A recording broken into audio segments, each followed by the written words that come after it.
I am sure that आपने ये type की एड्स तो जरूर देखी होगी। सही है, सही है सर। सही है, फिर पहले क्यों नहीं बताया? लेकिन क्या म्यूचुअल फंड सच में सही है?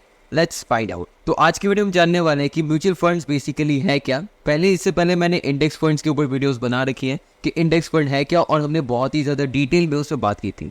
तो आज हम जानने वाले हैं कि म्यूचुअल फंड्स क्या है एंड क्या ये आपके लिए लिटरली सही है, या इसमें क्या होते हैं और कितने टाइप्स ऑफ होते हैं, आपके लिए कौन सा बेस्ट है। और तो और वीडियो की लास्ट में आपके लिए एक बोनस पॉइंट भी है। तो मैं उन्हें श्रीवास्तव बहुत स्वागत करता हूँ आपको मेरे यूट्यूब चैनल पे।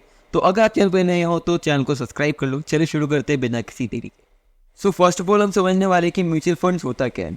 सो म्यूचुअल फंड्स को अगर हम बहुत ही ज़्यादा सिंप्लीफाई करके समझे तो बहुत ही ज़्यादा सिंप्लीफाइड मैं आपको समझाने वाला हूँ। So we all of that one friend जिसको लगता है कि मीन्स वो बहुत ही अच्छा स्टॉक्स पिक कर सकता है। लिटरली मीन्स वो प्रेडिक्ट कर सकता है कि कौन सा स्टॉक अच्छा परफॉर्म करने वाला है या किस में ज़्यादा पोटेंशियल है, या कोई भी स्टॉक जो अंडर वैल्यूड है। एंड सेम थिंग होता है म्यूचुअल फंड्स में। Like you have the capital but you don't have the access to your knowledge. And आपका जो दोस्त है उसके पास नॉलेज है म्यूचुअल फंड्स की, मीन्स उसका नॉलेज है कि कौन सा स्टॉक में इन्वेस्ट करना है, कौन सा स्टॉक अच्छा परफॉर्म कर सकता है, but he don't have that access to the capital. So इन्हीं जगह पर काम करता है म्यूचुअल फंड्स। सो आपने क्या किया कि आपने कुछ पैसे लाए, 1 लाख रुपए फॉर एन एग्जाम्पल लाए, और अपने दोस्त को दे दिए कि ये लो 1 लाख रुपए, अब इसको तुम अपने तरीके से मीन जैसे तुम बताते हो वैसे इन्वेस्ट करो, और इसका जो भी रिटर्न आएगा उसमें से एज अ परसेंटेज तुम अपना कमीशन ले लेना, और जो भी प्रॉफिट होगा वो एज एन कैपिटल के साथ मुझे रिटर्न कर देना। सो यहाँ पर आपके दोस्त का भी फायदा हो रहा है, उसने अपना कैपिटल यूज़ नहीं किया, और यहाँ पर उसका भी प्रॉफिट हो रहा है as an commission basis. And उसके साथ साथ आपने भी अपना कैपिटल ग्रो किया without any knowledge, without any effort. आपकी जगह आपका दोस्त इन्वेस्ट कर रहा था। और सेम चीज़ होता है म्यूचुअल फंड्स पे। Mutual fund is a type of companies, बहुत ही म्यूचुअल फंड कंपनीज रहती हैं जहाँ पर आप एक इन्वेस्टमेंट मैनेजर को अपने पैसे सौंप देते हो, और इन्वेस्टमेंट मैनेजर आपके लिए सारी इन्वेस्टमेंट प्लानिंग करता है, और इसके लिए वो इन्वेस्टमेंट मैनेजर आपसे कुछ around 2 to 5% per year charge करता है आपके म्यूचुअल फंड्स के प्रॉफिट पे। सो ये होता है म्यूचुअल फंड्स, मीन आपका जितना भी प्रॉफिट होगा उस पर वो एक कमीशन बेसिस चार्ज करते हैं, और आपको विथ योर कैपिटल आपका प्रॉफिट रिटर्न कर दिया जाता है। सो इसमें जो रिटर्न्स होते हैं ये उतने ज़्यादा नहीं होते जितना आप एक इंडिविजुअल स्टॉक से कमा सकते हो, लेकिन म्यूचुअल फंड्स बहुत ही सेफेस्ट ऑप्शन है। एंड अगर आप लॉन्ग टर्म के लिए करना चाहते हो so one of the best option mutual funds भी है। सो ये हमने समझ लिया कि म्यूचुअल फंड क्या होते हैं, लेकिन अब हम समझने वाले हैं कि कितने टाइप ऑफ म्यूचुअल फंड्स होते हैं और आपके लिए कौन सा बेटर है। सो फर्स्ट ऑफ ऑल आता है हमारा large cap mutual funds. So large cap जैसा इसका नाम है वैसे इसका काम है सेम। तो इसमें भी जितनी भी बड़ी बड़ी कंपनीज रहती है, लाइक लिटरली इंडिया के टॉप 100 कंपनीज जो होती है, means according to their market capital, according to their market share. So उन 100 कंपनीज में जो ये कंपनीज इन्वेस्ट करती हैं उन्हें हम कहते हैं लार्ज कैप म्यूचुअल फंड्स। सो इनका 90% ऑफ द कैपिटल यूज होता है लार्ज कैप कंपनीज में। एंड लार्ज कैप कंपनीज में आपको पता है कि इसमें रिस्क बहुत ही कम रहता है, क्योंकि मोस्ट ऑफ द कंपनीज इसमें इस्टेब्लिश रहती है, मोस्ट ऑफ द अच्छी पुरानी कंपनीज रहती है, तो इसमें उतना ज़्यादा रिस्क नहीं रहता है, और इसीलिए इसमें रिस्क कम है, तो इसमें थोड़ा सा रिटर्न भी आपको कम मिलता है, लेकिन बहुत ही अच्छा इन्वेस्टमेंट है अगर आप एक लॉन्ग टर्म का सोच रहे हैं। सेकेंडली हमारे आता है mid cap mutual fund. So mid cap जैसा इसका नाम है सेम इसका भी वही काम है। सो इसमें इंडिया के 101 to 250 कंपनीज, टॉप जो 250 कंपनीज होती है, इन कंपनीज में 65% ऑफ द कैपिटल को इन्वेस्ट किया जाता है। सो मोस्टली इन कंपनीज में क्या होता है कि इसमें नए नए स्टार्टअप्स आते हैं, कुछ इस्टेब्लिश्ड कंपनीज भी आती है, और मीन्स जितने भी सारे मिड कैप कंपनीज है या मिड रेंज में कंपनीज है उन सारी कंपनीज को इसमें कवर किया जाता है। सो इसमें आपको मीन्स जितना रिटर्न है वैसा ही इसमें रिस्क भी है। मीन्स अगर आप समझो तो मीडियम रहता है, तो इसमें रिस्क भी अच्छा खासा है एंड इसमें रिटर्न भी वैसे ही है। एंड इसके बाद सेम हमारा आता है small cap mutual fund. Small cap जैसा इसका नाम है। सो इसमें इंडिया की जितनी भी बाकी कंपनीज रहती है, मीन्स 95% ऑफ द जितनी भी कंपनीज है इसमें ये सारे के सारे कवर होते हैं। सो इसमें क्या होता है कि जितनी भी छोटी छोटी कंपनीज है इस पे आपकी म्यूचुअल फंड्स में इन्वेस्ट किया जाता है। सो इसमें रिस्क बहुत ही ज़्यादा होता है, क्योंकि छोटी कंपनीज है, कुछ नई कंपनीज है, कुछ स्टार्टअप्स है। तो स्टार्टअप्स एंड छोटी कंपनीज आपको पता है कि ऑन होते हैं, बंद होते हैं, और ऐसा होते रहता है, तो इसीलिए इसमें रिस्क बहुत ही ज़्यादा होता है। लेकिन as you know stock market में जितना ज़्यादा आप रिस्क ले सकते हो उतना ही ज़्यादा रिटर्न हो सकता है, क्योंकि जितनी भी छोटी कंपनीज है वो स्टार्टिंग अपने इनिशियल टाइम में बहुत ही ज़्यादा ग्रो करती है। मीन 600%, 400%। तो इसी टाइप से आपका जो प्रॉफिट है या आपका जो इन्वेस्टमेंट है वो इसी टाइप से ग्रो हो सकता है।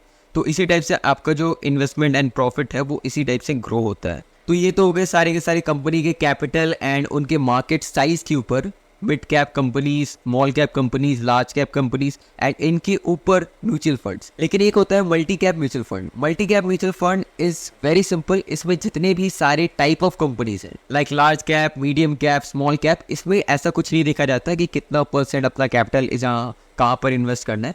यहाँ पर सारी की सारी टाइप ऑफ कंपनीज में इन्वेस्ट किया जाता है। मीन्स कोई भी ऐसा ज़रूरी नहीं है कि मिड कैप में होगा, लार्ज कैप में होगा या मीडियम कैप में होगा या स्मॉल कैप में होगा, ऐसा कोई ज़रूरी नहीं है। यहाँ पर हर एक टाइप ऑफ कंपनीज में इन्वेस्ट होता है। सो देखो, इसमें कोई एक पैटर्न नहीं रहता, तो इसमें रिस्क कोई ऐसा बता नहीं सकते। लेकिन आपको यहाँ पर एक म्यूचुअल फंड की हिस्ट्री देखना बहुत ही ज़्यादा ज़रूरी है, और तो और उसके साथ आपको देखना ये भी ज़रूरी है कि कितने टाइम में ये कंपनीज को चेंज करते हैं और कौन कौन सी कंपनीज में इन्होंने इन्वेस्ट किया है। And last not the least हमारा अब आता है टेनेटिक funds, and it's a type of mutual fund जो एक प्रॉपर एक ही सेक्टर पे होता है। लाइक इसका अगर मैं आपको एग्जांपल दूँ, एक म्यूचुअल फंड है जो मोस्टली रबर या टायर्स के बिजनेस पे इन्वेस्ट करते हैं। लाइक अगर मैं एग्जांपल बताऊँ, एक म्यूचुअल फंड से, और वो MRF टायर, अपोलो टायर, उसके बाद सीएट टायर, इन सारी के सारी टायर बनाने वाली या बलून बनाने वाली, रबर बनाने वाली कंपनीज में एक साथ इन्वेस्ट करते हैं। मतलब इनका एक प्रॉपर सेक्टर है कि ये इसमें ही इन्वेस्ट करते हैं। ये कंपनीज किसी ऑटोमोबाइल सेक्टर में अलग से नहीं जाएंगी, ना ही किसी आयरन एंड स्टील में जाएंगी, ना इन्फोटेक में जाएंगी। ये एक प्रॉपर टायर का सेगमेंट पकड़ के या ऑटोमोटिव का सेगमेंट पकड़ या किसी भी टाइप का एक प्रॉपर सेगमेंट पकड़ के उसमें अपने पैसों को इन्वेस्ट करती है।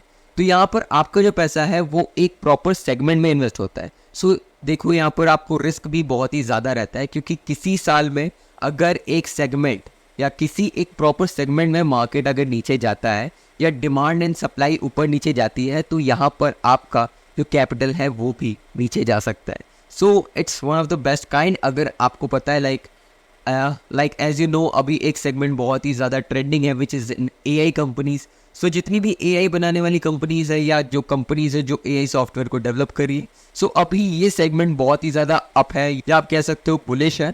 सो इट्स ये ऐसे ही काम करता है। सो ये तो हमारे हो गए सारे के सारे म्यूचुअल फंड्स। अब हम बात करेंगे इंडेक्स फंड्स के बारे में। वैसे इंडेक्स फंड के ऊपर मैंने एक प्रॉपर वीडियो बना चुकी है, एंड अगर मैं बताऊं तो it's the safest form of investment, जहां पर आपको एक fix return, like fix return हम नहीं कहेंगे, लेकिन आपको एक अच्छा खासा रिटर्न, डिसेंट रिटर्न आपको मिलते रहता है। लाइक हम अगर चेक करें पिछले डिकेड या लास्ट 2 डिकेड से, तो 15 to 20% का आपको रिटर्न इंडेक्स फंड से मिलता रहता है, लाइक निफ्टी 50 या सेंसेक्स।